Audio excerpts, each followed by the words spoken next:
Hello again, chaps and chapettes. How are we all doing? It is lovely to see you all again, as always. So guys, another dinghy is capsized in the channel and some lives have been lost and a few people remain in a critical condition in hospital.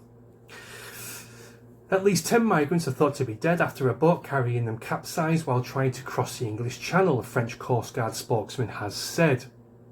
A major operation is underway to rescue more than 50 people, with earlier Coast Guard reports putting the number of those in critical condition at more than 10.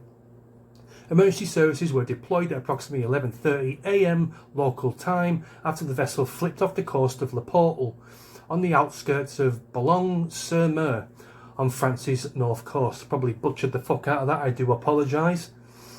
Those on board are understood to have entered the water in the channel after it got into difficulty off Cap Grisnez to the north of Le Portel earlier this morning. Local media reports that several people have suffered cardiac arrests as a result of the incident, while harbours and beaches nearby had to be locked down as emergency services flocked to the scene. Now I've got to make one thing crystal clear, guys, before we go any further. Nobody has a gun to these migrants' heads. Nobody's forcing them onto these rickety, self-made dinghies that are held together by spiders' webs and magic. A little hat tip to Super Hands there. So it's all off their own fruition, it's all off their own backs. They are getting onto these boats knowingly and happily, simply to reach this country. I just want to make that crystal before we move forward.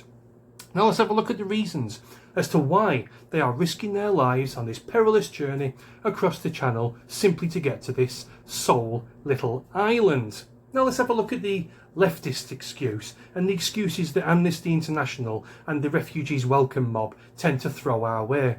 Number one is they are trying to escape persecution and they fear for their lives. Okay, fair enough. I can get on board with that. To the best of my knowledge, there is no war, there are no human rights breaches, and there are no threats to people's lives in places such as Portugal, Holland, Georgia, Italy, France, Spain, Holland, and a whole host of other countries that these people mostly pass through to get to our little island. The second excuse used is they have family ties here and family here in this island. Okay, I'll get on board with that as well. I have family in Canada. I have family in New Zealand. Does that mean I can just roll up to their fucking borders, no passport, no visa, no kiss my ass, nothing, and expect to be housed, food, fed, watered, money in my pocket, everything else, simply for just turning up? No, I'd have to go through a visa application, which is indeed a lengthy process, but you have to have patience. You have to wait patiently to see if the country will accept you. I can't just go up to Canada and break into their borders and expect to be treated like loyalty. And the third excuse that gets bandied around an awful lot is they speak English. Well, Sherlock, most of fucking Europe speaks English. People in Spain speak English. People in France speak English. People in Germany speak English. People in Georgia speak English. People in Italy speak English. It's not just segregated to this tiny little wet grey island. They come here purely and solely for financial gain, for selfish reasons, and for, self-preservation, basically. Not self-preservation. I can't think of the word off the top of my head. I do apologise. They get here solely for money in their pockets and freebies. Now, by all means, I do not condone death. I'm not happy that these people have lost their lives, but I am struggling to have any kind of sympathy whatsoever for people who put their own lives in danger for financial gain and for selfish interests.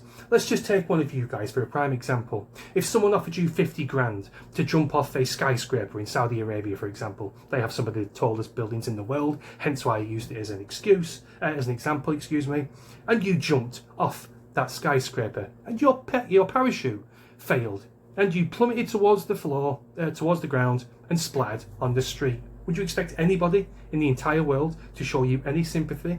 You put your life in danger purely for financial gain, purely for self-interest.